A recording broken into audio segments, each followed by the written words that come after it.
Segenap perintah yang kusampaikan kepadamu pada hari ini, haruslah kamu lakukan dengan setia, supaya kamu hidup dan bertambah banyak, dan kamu memasuki serta menduduki negeri yang dijanjikan Tuhan dengan sumpah kepada nenek moyangmu. Ingatlah kepada seluruh perjalanan yang kau lakukan atas kehendak Tuhan Allahmu di padang gurun selama 40 tahun ini, dengan maksud merendahkan hatimu dan mencobai engkau untuk mengetahui apa yang ada dalam hatimu, yakni apakah engkau berpegang pada perintahnya atau tidak. Jadi ia merendahkan hatimu, membiarkan engkau lapar dan memberi engkau makan mana yang tidak kau kenal dan yang juga tidak dikenal oleh nenek moyangmu, untuk membuat engkau mengerti bahwa manusia hidup bukan dari roti saja, tetapi manusia hidup dari segala yang diucapkan Tuhan. Pakaianmu tidaklah menjadi buruk di tubuhmu, dan kakimu tidaklah menjadi bengkak selama 40 tahun ini. Maka haruslah engkau insaf bahwa Tuhan Allahmu mengajari engkau seperti seseorang mengajari anaknya. Oleh sebab itu, haruslah engkau berpegang pada perintah Tuhan Allahmu dengan hidup menurut jalan yang ditunjukkannya dan dengan takut akan Dia. Sebab Tuhan Allahmu membawa engkau masuk ke dalam negeri yang baik, suatu negeri dengan sungai, mata air, dan danau yang keluar dari lembah-lembah dan gunung-gunung. Suatu negeri dengan gandum dan jelainya, dengan pohon anggur, pohon ara, dan pohon delimanya. Suatu negeri dengan pohon zaitun dan madunya. Suatu negeri di mana engkau akan makan roti dengan tidak usah berhemat, di mana engkau tidak akan kekurangan apapun. Suatu negeri yang batunya mengandung besi, dan dari gunungnya akan kau gali tembaga. Dan engkau akan makan dan akan kenyang, maka engkau akan memuji Tuhan Allahmu karena negeri yang baik yang diberikannya kepadamu itu.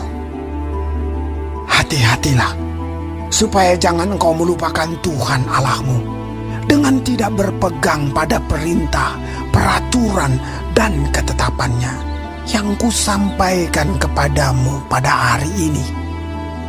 Dan supaya apabila engkau sudah makan dan kenyang, mendirikan rumah-rumah yang baik serta mendiaminya, dan apabila lembu sapimu dan kambing dombamu bertambah banyak, dan emas serta perakmu bertambah banyak, dan segala yang ada padamu bertambah banyak, jangan engkau tinggi hati, sehingga engkau melupakan Tuhan Allahmu yang membawa engkau keluar dari tanah Mesir, dari rumah perbudakan, dan yang memimpin engkau melalui padang gurun yang besar dan dahsyat itu, dengan ular-ular yang ganas, serta kala jengkingnya dan tanahnya yang gersang, yang tidak ada air.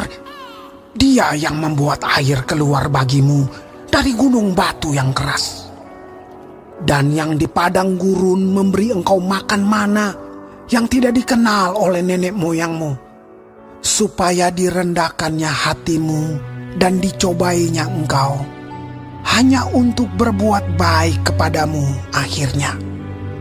Maka janganlah kau katakan dalam hatimu, kekuasaanku dan kekuatan tanganku lah yang membuat aku memperoleh kekayaan ini. Tetapi haruslah engkau ingat kepada Tuhan Allahmu, sebab Dialah yang memberikan kepadamu kekuatan untuk memperoleh kekayaan, dengan maksud meneguhkan perjanjian yang diikrarkannya dengan sumpah kepada nenek moyangmu seperti sekarang ini. Tetapi jika engkau sama sekali melupakan Tuhan Allahmu dan mengikuti Allah lain, beribadah kepadanya dan sujud menyembah kepadanya, aku memperingatkan kepadamu hari ini bahwa kamu pasti binasa, seperti bangsa-bangsa yang dibinasakan Tuhan di hadapanmu. Kamu pun akan binasa, sebab kamu tidak mau mendengarkan suara Tuhan Allahmu.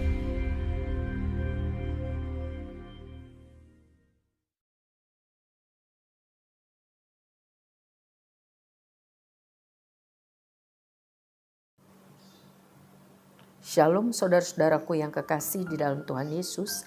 Puji Tuhan, hari ini kita dapat mempelajari kitab Ulangan pasal ke-8 tentang bersyukur kepada Tuhan karena Ia baik. Saudara, di ayat 3 ditulis mengenai, jadi Ia merendahkan hatimu, membiarkan engkau lapar dan memberi engkau makan mana yang tidak kau kenal dan yang juga tidak dikenal oleh nenek moyangmu, untuk membuat engkau mengerti bahwa manusia hidup bukan dari roti saja, tetapi manusia hidup dari segala yang diucapkan Tuhan. Tuhan Yesus mengutip ayat ini ketika iblis mencobainya untuk mengubah batu menjadi roti di dalam Matius 4. Banyak orang mengira bahwa hidup itu untuk memuaskan hawa nafsu, selera. Hidup itu baru hebat kalau banyak uang untuk bisa membeli apa saja yang mereka ingini. Tapi ternyata hal seperti itu tidak pernah memuaskan keinginan yang terdalam. Saudara boleh cek, baca biografi orang-orang kaya. Mereka tidak puas karena ada satu hal yang hanya bisa dipuaskan oleh Tuhan yang menciptakan kita. Hal-hal seperti itu tidak kekal. Ya. Kehidupan yang sungguh-sungguh berarti berasal dari komitmen yang total kepada Tuhan pencipta kita. Kalau kita menjalani hidup sesuai dengan firman-Nya, sesuai dengan kehendak-Nya. Jadi kita harus sadar bahwa kebutuhan kita akan firman Tuhan itu seperti kita membutuhkan oksigen untuk bernafas. Kita harus mengakui bahwa hanya Tuhan yang benar-benar dapat memuaskan segala kebutuhan kita.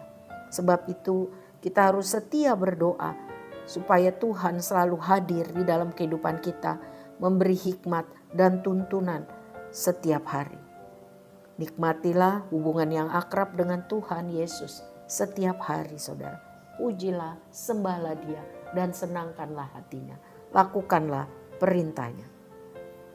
Selanjutnya di ayat 4, biasanya orang menganggap hidup ini biasa-biasa saja. Perlindungan Tuhan, kesehatan, itu hal-hal yang biasa saja. Orang Israel juga tampaknya lupa atau tidak menganggap penting, tidak menghiraukan pertolongan Tuhan selama 40 tahun pengembaraan mereka di padang gurun. Pakaian mereka tidak usang, kaki mereka tidak bengkak atau melepuh. Mereka lupa untuk mengucap syukur kepada Tuhan atas berkat-berkat seperti ini. Ingatlah saudara, mari kita mengucap syukur kepada Tuhan atas berkat-berkat-Nya. Hidup, keselamatan, kesempatan-kesempatan baik, kesabaran, kasih setia, itu semuanya datangnya dari Tuhan. Terpujilah Tuhan. Selanjutnya di ayat 10 tercatat, dan engkau akan makan dan akan kenyang, maka engkau akan memuji Tuhan Allahmu karena negeri yang baik yang diberikannya kepadamu itu. Ayat ini menjadi dasar tradisi untuk orang percaya yang bersyukur, berdoa sebelum makan dan sesudah makan. Maksudnya supaya ingat bahwa berkat itu datangnya dari Tuhan. Biarlah kita mengingatnya itu, berdoa, mengucap syukur untuk berkat yang Tuhan berikan. Di ayat 11 dan selanjutnya